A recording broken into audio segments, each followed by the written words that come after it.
As the deep blue sky of twilight began to wrap itself around the earth, the Sea of Galilee shimmered with the last rays of the fading sun. The disciples gathered under an ancient olive tree, its gnarled branches spreading wide like open arms. They sat in a circle around Jesus, their hearts heavy with the weight of the world's sorrows. In the quiet of the evening, the air was thick with an expectant silence, and the disciples felt that something sacred was about to unfold, something that would touch their souls in a way they had never experienced before. The disciples had traveled far and wide with Jesus, witnessing his miracles, hearing his teachings, and seeing lives transformed. But in every village, in every town, they encountered the same burden, a deep, abiding sorrow in the hearts of the people.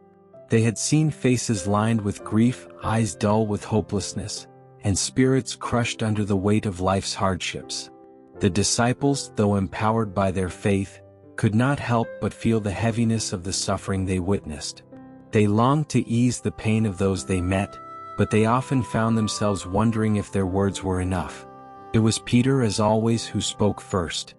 His voice, usually so strong and bold, was now tinged with a quiet sadness.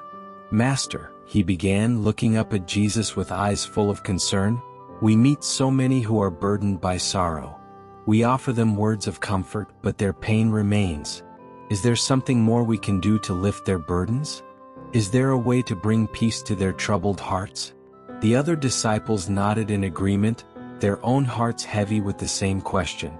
They had seen Jesus heal the sick with a touch, calm the storm with a word, and even raise the dead to life. But still, the suffering of the world seemed vast, endless, and overwhelming. Jesus looked at his disciples with deep compassion. He could see the weight they carried, not just for themselves but for the people they longed to help. He knew that they were searching for a way to offer more than words, more than fleeting comfort. They wanted to bring true healing, lasting peace. With a gentle smile, Jesus spoke. "Let me tell you a story," he said softly, his voice filled with a wisdom that seemed to reach into the very depths of their souls. "There once was a young boy," Jesus began, his voice steady and calm, "a shepherd who lived in the hills near a small village. He was not wealthy, nor was he strong or powerful. In fact, his family was quite poor, and the boy spent most of his days alone, tending to his flock in the rolling hills far from the village. He had few friends, and his only companions were the sheep he cared for each day." The disciples listened intently, drawn in by the simplicity of the story. There was something about the way Jesus spoke, something in the quiet strength of his words, that made them feel as if they were there, sitting beside the boy in the hills. "The boy's life was hard," Jesus continued. "His family struggled to make ends meet, and the burden of responsibility fell heavily on his young shoulders. His mother was ill, too weak to work, and his father was growing older, no longer able to tend to the flock as he once had. The boy felt the weight of his family's troubles pressing down on him each day, and though he did his best to carry on, there was a sadness in his heart that he could not shake." Jesus paused for a moment, allowing the image of the boy's struggle to settle in the minds of his disciples.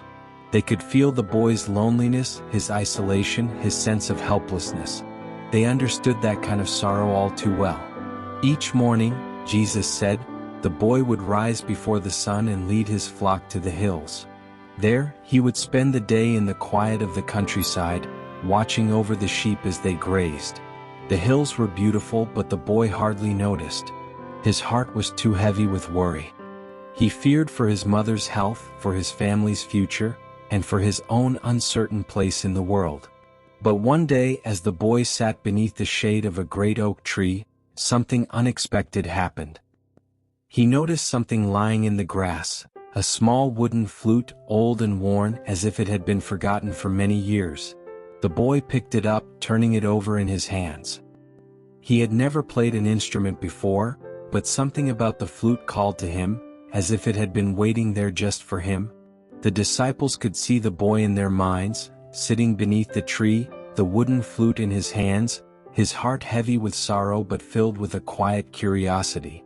At first, Jesus said, the boy was hesitant. He didn't know how to play, and he feared he would make a fool of himself. But something inside him, a quiet, persistent voice, urged him to try. So, he lifted the flute to his lips and blew a soft, tentative note.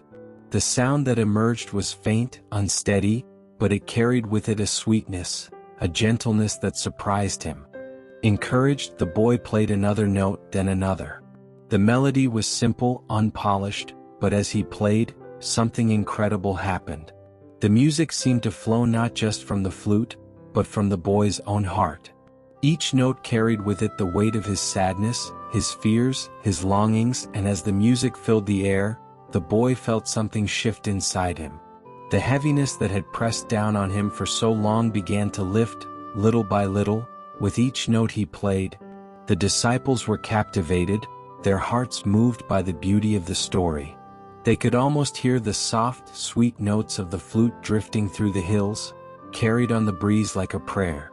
But that wasn't all, Jesus said, his voice softening as if sharing a precious secret. As the boy continued to play, something even more remarkable happened. The sheep, who had been scattered and restless, began to gather around him, drawn to the sound of the music. They lay down at his feet, their bodies calm, their eyes peaceful, as if the music had soothed their troubled spirits. And then, Jesus continued, the people of the village who lived in the valley below heard the music drifting down from the hills. It was unlike anything they had ever heard before, so beautiful, so pure, that it seemed to call to something deep within them. They left their homes, their work, their worries, and followed the sound up the hill. When they arrived, they found the boy sitting beneath the oak tree, his eyes closed, his fingers moving gently over the flute. The music filled the air around him, and as the villagers listened, they too felt their burdens begin to lift. The worries that had weighed them down, the sadness that had filled their hearts, all of it seemed to melt away in the presence of the boy's music. Jesus paused again, letting his words settle into the hearts of his disciples. The scene he painted was so vivid, so full of life, that they could almost feel the cool breeze on their faces, hear the soft notes of the flute, and see the peaceful faces of the villagers as they stood around the boy. The boy had no idea, Jesus said, that his simple act of playing the flute would have such a profound effect. He had only wanted to ease his own sorrow, to lighten the heaviness in his own heart. But in doing so, he had brought healing to all who heard him. His music, born from the depths of his soul, had become a gift to the entire village, a gift of peace, of healing, of hope. The disciples were silent, their eyes filled with wonder. They had witnessed many miracles, but this was something different. This was a healing that came not through power or might, but through something as simple and beautiful as music. Jesus looked at his disciples, his gaze full of tenderness and understanding. He could see the emotions that swirled within them, their desire to help, their frustration at the limits of their own abilities, their yearning to bring true peace to the people they served. "Do you see, my friends?" Jesus asked gently. The boy did not have great wealth or power. He could not change the circumstances of his life, nor could he take away the struggles of those around him. But what he could do, what he did do, was offer the gift of his heart through music. And in doing so, he found healing not only for himself but for all who listened. The disciples listened, their hearts stirred by the profound truth of Jesus' words. They had been searching for a way to lift the burdens of the people they encountered, to bring them more than just words of comfort. Now they understood that healing could come in many forms, sometimes in ways as simple as a melody carried on the wind. Music, Jesus continued, is a gift from God. It is a language that speaks to the soul when words cannot. It is a prayer, a connection between heaven and earth. Just as the boy's flute brought peace to his heart and to the hearts of those who heard it, so too can your hearts find healing through the gift of music. And when you share that music with others, you offer them the same gift of healing. Jesus paused, his eyes filled with a quiet joy. "Let your hearts be like that flute," he said, "open and willing to play the song that is within you. And when you do, you will find that the burdens you carry will be lifted, and the peace you seek will come, not only to you but to those around you." the disciples were deeply moved. They had come to Jesus seeking answers, burdened by the pain they had witnessed in the world. But now they felt a new sense of hope, a new understanding of how they could bring healing, not through grand gestures or mighty miracles, but through the simple, quiet gift of music that resided in each of their hearts. As the stars began to appear in the darkening sky, the disciples sat in peaceful silence, their hearts full of the story Jesus had shared. They understood now that healing did not always require a dramatic display of power. Sometimes it could come in the form of a gentle melody, a song that spoke directly to the soul. The soft rustling of the olive tree's leaves seemed to echo the boy's flute, a reminder that music was always present, even in the stillness. The disciples closed their eyes, breathing in the cool night air, and allowed themselves to be carried by the invisible music that filled the space around them. And in that moment, they knew that no matter what trials they faced, no matter how heavy the burdens of the world seemed, they carried within them the power to heal, not just through their words or their actions, but through the song of their hearts, a song that would always lead them back to peace. In the days that followed, the disciples began to notice music in places they had never paid attention to before. They heard it in the laughter of children, in the rustling of the wind through the trees, in the rhythmic flow of the river, and even in the gentle hum of their own breathing. It was as if the story of the shepherd boy and his flute had awakened them to the music that was woven into the fabric of creation.